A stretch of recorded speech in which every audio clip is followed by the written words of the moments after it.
Good evening. This is a very special program, and I'm here to invite you to a birthday party, the 50th birthday of the Sky at Night program.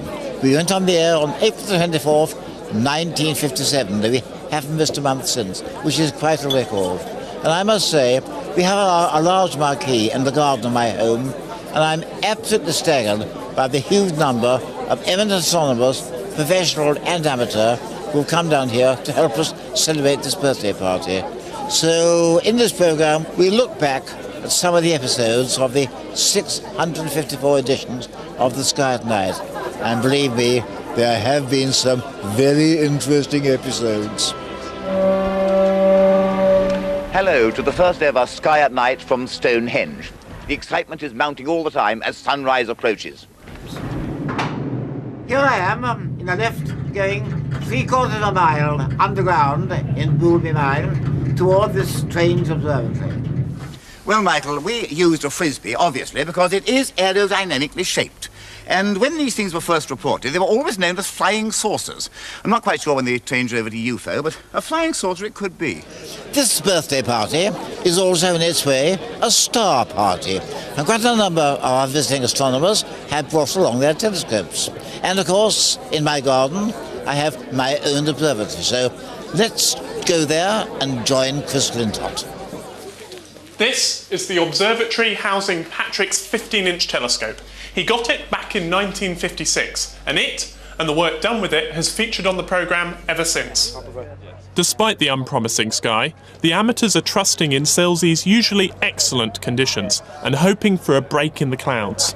Astronomy is really the only science where amateurs can and do make a vital contribution. In British astronomy has been about the amateurs, because in this country, of course, governments traditionally have never paid for it, but have always let the members of the public do it themselves. Amateur astronomy in this country of a serious research level, all the major discoveries before the 20th century were done by amateurs. And what amazes me is the speed with which Patrick captured the native imagination. People in the early 60s, for instance, when I was a boy, were fascinated by him. My old geography teacher, Mr. Phillip, could do spectacular imitations of him. Monocle, jacket off shoulder, hair ruffled up. Good evening, ladies and gentlemen. I was absolutely spectacular. And he caught the nation. This is what we call an alt-azimuth mounting, and you can see you can swing it round anywhere, and it is very convenient from that point of view. And that, I think, captures what Patrick Moore is all about and why he's a unique figure in not only British astronomy, but in the communication of big, complex subjects to lay audiences. For me, Patrick and the Sky at Night have been an important part of the space age in this country. I think the contribution that is made by taking it to the people, which Patrick has a natural gift for, Sky at Night did for everybody. If you ask the astronomers in this room, we all grew up watching the Sky at Night, watching Patrick, listening to his explanations of the solar system, of the moon, of astronomy in general. Who couldn't be enthused by such an upbringing? All these people, coming from so many walks of life, have been inspired by Patrick. That's the most amazing thing. I mean, it's not just astronomers, it's rock stars, it's kids, it's everybody. I'm just looking up at the heavens now in this tent, how they've inspired our visions of space. I remember the time, you certainly won't, when space was regarded as entirely empty. And I'm always amazed now at the numbers of molecules that have been found, the various types, organic molecules, formaldehyde, and now, of course, alcohol. We could do with some of that at the moment. It's interesting to recall that the Sky at Night is older than the space age. We began in April 1957, and the first Sputnik didn't go up until the following October. Well, I expect you'll realize straight away who this is. Major Yuri Gagarin, just about to report mission accomplished to Mr. Khrushchev. If I'd come on the air in 1957, when we did the first of these Sky at Night programs, and said that within 5 years I'd be showing you pictures of the first man to go round the Earth in orbit in a spaceship, well, I think you'd have regarded me as mad. But nevertheless, it has happened. And the great question now is, what is going to happen next? Roll!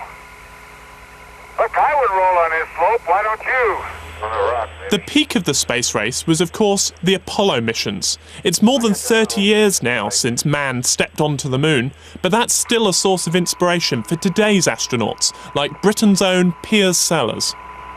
I was a kid back then when all that happened, and I was glued to my black and white TV set watching the first lunar landing and everything that led up for it. It was one, I saw you. I was an avid fan. It was remarkable to have gone from the first object in space to a man on the moon in 12 years. That's one small step for man, one giant leap for mankind. Right at the very beginning, they had a huge setback with a fire on the pad that killed the first crew, but they recovered from that, and within just over a year, had managed to get the first Apollo 7, in orbit, tested it out, got all the bugs out of it. And then the second flight of an Apollo, incredibly bold, they launched on a Saturn V, which is the first manned flight of the Saturn V. Off they go to the moon, circumlunar. You remember that at Christmas 1968 when Apollo 8 went around the moon. Whereabouts would they be now, roughly? Now, they're coming over here, you see. Here's the crater Condorcet. There's the Sea of Chryses, the Mare Chryses. This is a very well-known one from Earth. And there is the Mare Smythii, the Sea of Smythe Sea. And they're going to point down in this direction. So this is the area that we've been seeing. Liftoff. We have a liftoff. And then Apollo 11 with the first landing on the moon. Of course, well, you know better than I do, it was a tremendous risking to do. Very much so. And reading the history now, you realize how close it was. 1,400 feet, still looking very good. He was landing and everything was going well, and suddenly they found out they were going to land in the middle of a huge boulder field.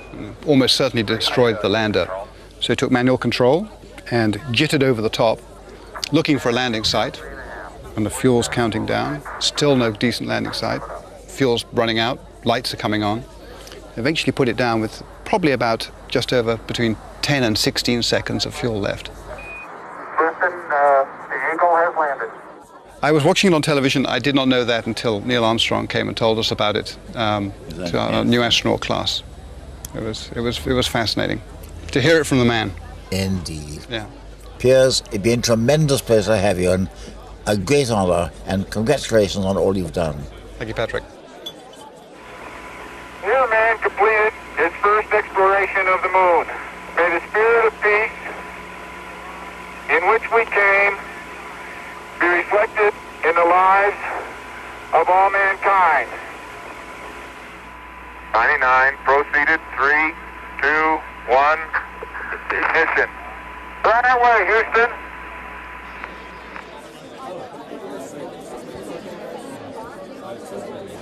I have the Sky at Night to thank for making me an astronomer. We used to watch it in school. And I think the thing is that Patrick's never been afraid to explain complicated ideas in a fun way.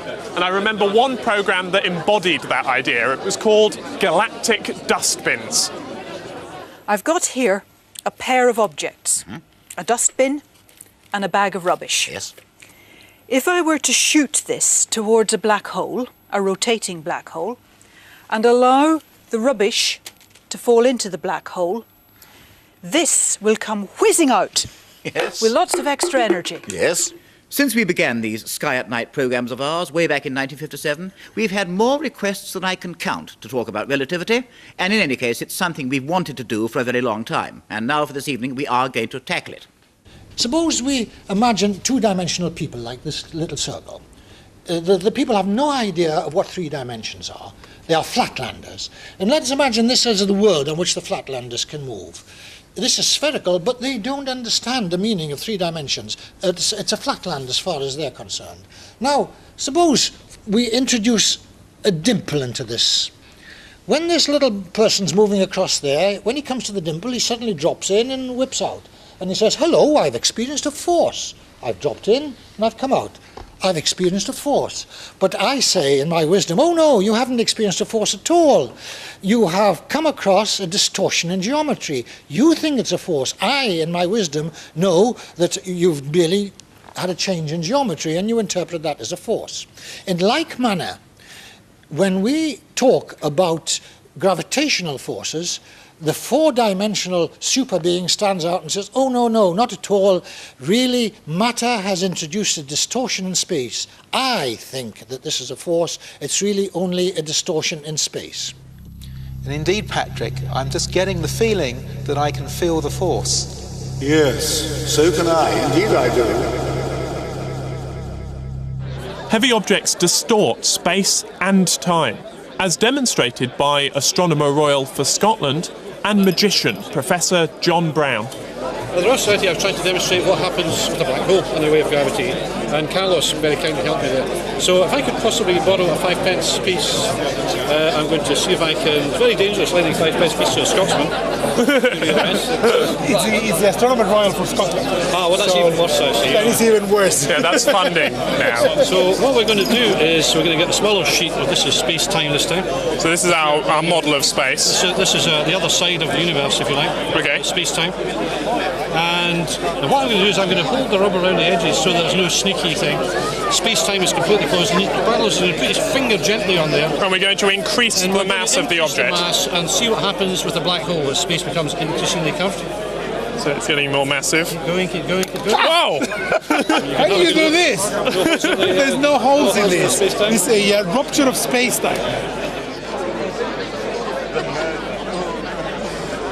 Delighted you're here, and even more delighted because you have a surprise for Patrick. Yes, we have a nice surprise.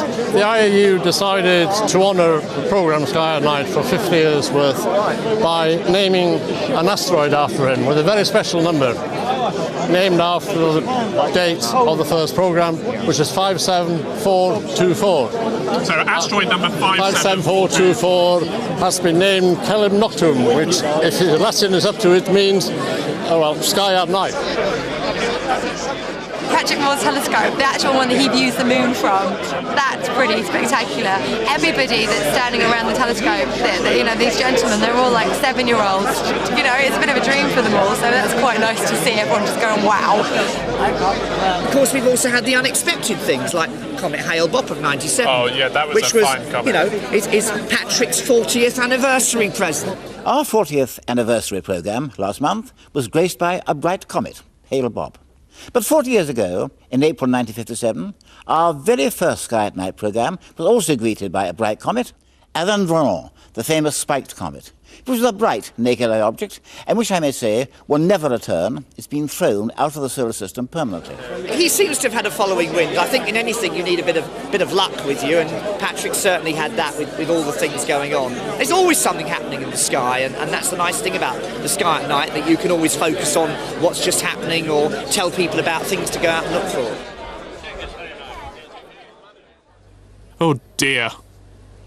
Well, as you can see, the sky is totally obscured. We haven't been lucky, but I have seen some amazing things from this garden in the past.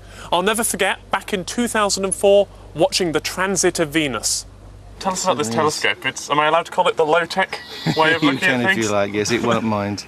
This is my childhood instrument, really. It's a Newtonian reflector which me and my dad made out of a kit, and it's cost almost nothing, but it does work, as you can see. It's a beautifully sharp image, actually. I like the coat hanger attachment. I think that's. I was very pleased with that. That was a last-minute modification. I think it was invented by Messrs. Heath and Robinson. What are you aiming to do, John? Well, we're going to photograph the sky from... For some celestial events, such as eclipses, the Sky at Night had no choice but to take to sea. Plucky astronomers came up with some interesting devices to counteract the sway of the ship. Horace, I gather you'll get a handhold. Yes, I'm intending to do it that way because I believe you can hold it just as steadily that way on a heaving deck as you can on a tripod. And there's the corona, and there's a brilliant prominence to the side of the sun. This is incredible, the best corona I think I've ever seen in my life. And it's back to the high seas for an eclipse, this time in 1998. Once again, weather conditions were perfect. The diamond ring! And totality is upon us. Wow! One lovely red prominence, almost at the top of the sun, as being here. So with such a good track record behind the Sky at Night, we were all looking forward to the eclipse in Cornwall in 1999. Oh dear. The day before the eclipse was a most stunningly sunny day, and we selected where we were going to be filmed, and I remember well, it was a bench right on the edge of a precipice which was rocky, and when we all sat on it, it rocked to and fro, and we propped it up on a log. So I the remember that very well. health and safety at the BBC would have had heart attacks if they'd known what was going on. And then on the day of the eclipse, it absolutely hammered down with rain most of the day. I think the camera got one slight shot of partiality. And then I think most of the rest of the programme we sat under umbrellas muttering. We did. And we never saw a thing. And I did think they recorded quite what we were muttering. They didn't record what we were muttering, but what we did see, and I shall never forget, is at the moment of totality about 3 million flashlights went off in Falmouth, which is probably brighter than the solar corona. It was absolutely hilarious. Just as in Cornwall, the unpredictable British weather has scuppered us tonight. But we're rising above that and linking to La Palma in the Canary Islands, one of the world's best observing sites. Well, Mike, welcome back. Once again, we're fighting Celsey Cloud, Yes. but we have a way round this with your project, the Liverpool Telescope. Yes, we do. Remind us what the Liverpool Telescope is. Yeah, it's the world's largest robotic telescope, and most of the time is devoted to research projects, about 95% of the time, but 5% is for schools in the UK. And they can actually request observations on this professional national facility telescope. What sort of things are we likely to see? Well, you'll see details of the craters and also the lunar seas, the Mare, which obviously aren't seas at all. It's odd for a professional astronomer to use a large telescope to look at the moon, but actually for the schools what we're doing is things like the Moonzaic, which is making a mosaic picture of the moon. Our next live link-up is to SALT, the South Africa Large Telescope. With its revolutionary design, it promises a brand new look at the southern skies. This is the first time we've linked up with South Africa. And we're delighted to have the director with us, Professor Phil Charles. Phil, welcome back to the Sky at Night. Fantastic to be here this evening on such a wonderful occasion. Well, let's go over now, can we, to South Africa. Can you hear us? Yes, this is David Buckley here in Salt. What are we seeing now, the control room? Wave to us, David. Ah, there we are. So just a greeting from South Africa. So what are the plans for tonight, David? Well, tonight is basically an engineering night. One of the engineers has been actually riding up on the tracker of the telescope and conducting some visual tests with an eyepiece, which I think is quite unique for a telescope of this size, for someone actually to be looking through it by eye. It's been great to link up with you, and I know astronomers all over the world will wish you and SALT the very best of success. The Sky at Night will no doubt soon be talking about the results from SALT, but tonight, the gossip at the party involves breaking news, a new planet beyond our solar system. It's in the habitable zone. Tonight they're announcing that the HARPS team in Geneva have discovered a 5 Earth mass planet orbiting a red dwarf, only 20 light years away from the Earth, and orbiting within that star's habitable zone.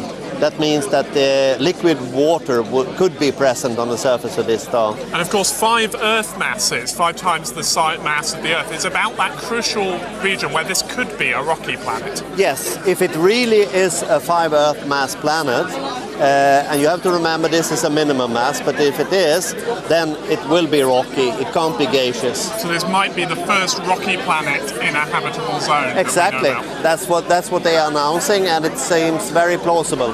Ron, let's begin our tour between the planets. Right, on this occasion then, I'll be Voyager 1. Coming back to our own solar system, Ron Madison is one of the long-standing stalwarts of the programme. As you might imagine, he has a few tales to tell. Well, what sticks in my mind is when we nearly lost you on a mountain in Tenerife. Oh, yes. We'd gone to talk about Mount Olympus on Mars, and we were standing on the edge of the great big Teide caldera. And you were wearing a straw hat. Yes. And during reverse questions, there was a gust of wind, and this hat blew off. And you went after it. And we thought you'd forgotten you were on the edge of a steep cliff, but you caught it and came back and carried on as if nothing had happened. Sorry. Blast and hell. Well, we nearly lost me, but we nearly lost you once. We shrank you, do you remember? Oh, I do. We were talking about the scale of the solar system, weren't we? Yeah, we were. Well, Ron, what did it feel like to be only 1/100th my size? Well, I must say it's a bit of a surprise. We should hold still, and this is a strict representation of what it's like. The size of the Earth compared with the Sun, 100 to 1. I remember that very well. I remember one thing, you threatened me. You're a tiny little figure now. Just compared with one of with my thumb, for example. You dare. Sky at Nights that really, I think, gel with me the most are where Patrick's in his garden with his telescopes, and we're seeing his 15-inch reflector, 5-inch refractor, 12.5-inch, the telescopes that he actually used to look at objects and make great observations himself. And it's from this dome, with this telescope, that I've spent a lot of time in the last few months looking at the planet Mars. You had the hairstyle, which I always admired, and then the gleaming eye, and that air of intensity, as if God asked permission from Patrick Moore to run the universe. Right, one balloon, compressed gas inside. When I let go the exhaust, the gas will rush out, the balloon will kick against itself, and it's going to fly with any luck. Right, Michael, stand by for a rocket launch. Well, it went up all right.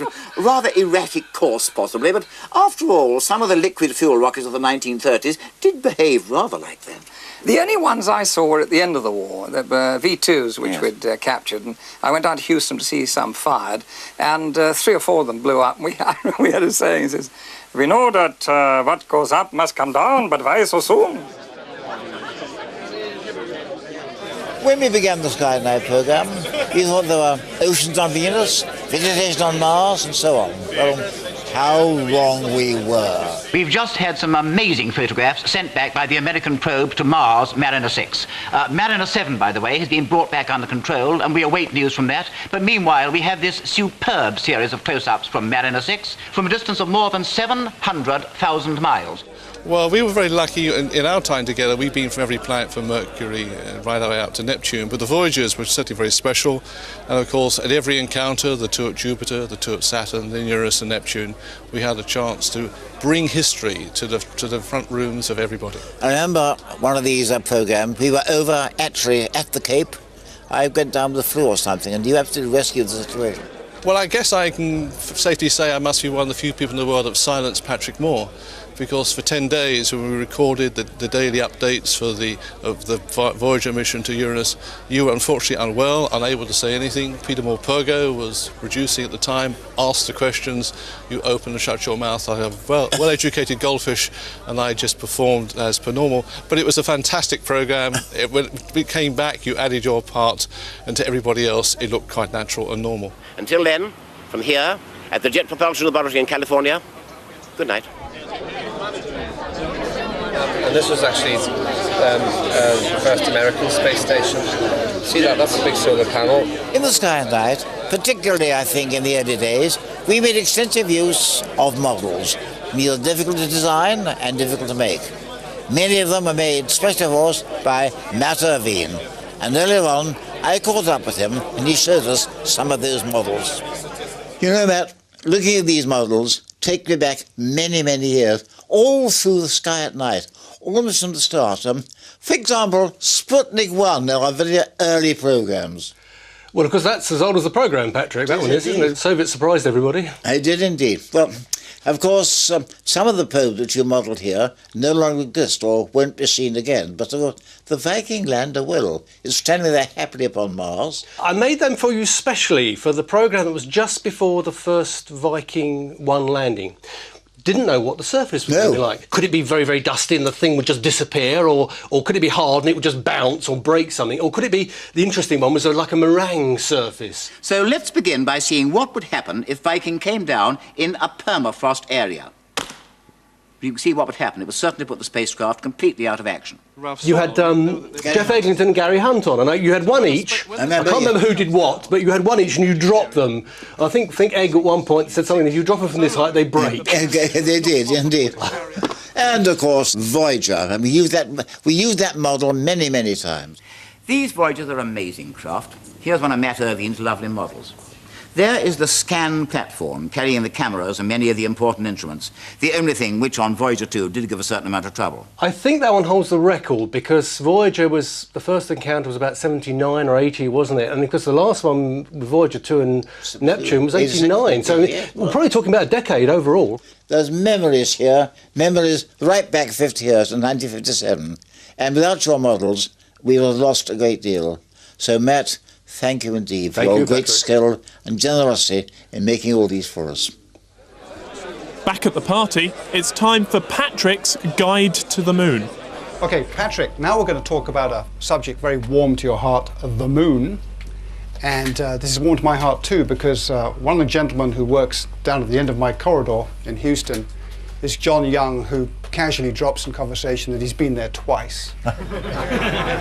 Once to go around and the other time to sit on it and drive around and take rock samples and all the rest of it. And you don't think it's hard for a one-eyed guy to find something like this when it's running around the cockpit? You're not with it. And Peter Cannibal, who's with us here, is going to walk us through with you and compete with you on naming the craters as we go through. That's not fair. Well, there, the Hadleyville area. You see them there. Peter, any comments there? What a wonderful picture. Look at this one there, the Hyginus cleft at the top of the picture. Part cleft, part crater chain. Part crater chain and on a lava plain, of course. These are some of the most fluid, widespread lavas in the whole of the solar system, and we learned an awful lot, of course, when the spacecraft went there and astronauts walked all over it, even on Mars not surpassed. Yes, and the highlands of the moon again flooded with volcanic material. That crater at the bottom, whose name I can't give you at this stage of the party evening. You've still got a better memory than I have at 84. Wilhelm Humboldt, a crater very near the moon's edge, and therefore very foreshortened, with a lovely wheel system on the floor. I'm speechless. Of course, all good birthday parties have a cake, and the Sky at Night cake has 50 candles. The British Astronomical Association have made us a birthday card. The idea came from one of their younger members, Pip Jennings. Yep, this is from the BAA. It's 268, I think it is. Thank you so much, Pip, for coming along and giving me this. After all, it's people like you who will take over from me. This is a wonderful tribute. I joined the BAA in 1934, rather a long time ago now, and this is a wonderful tribute. So for all the members there, thank you indeed, and Pip, thank you for coming along. Thank you very much. See you.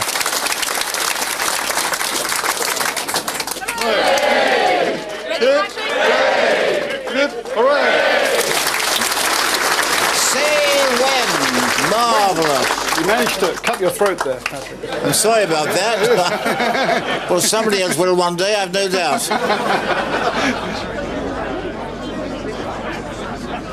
Well, this has been a great moment for me, our 50th anniversary Sky at Night birthday party.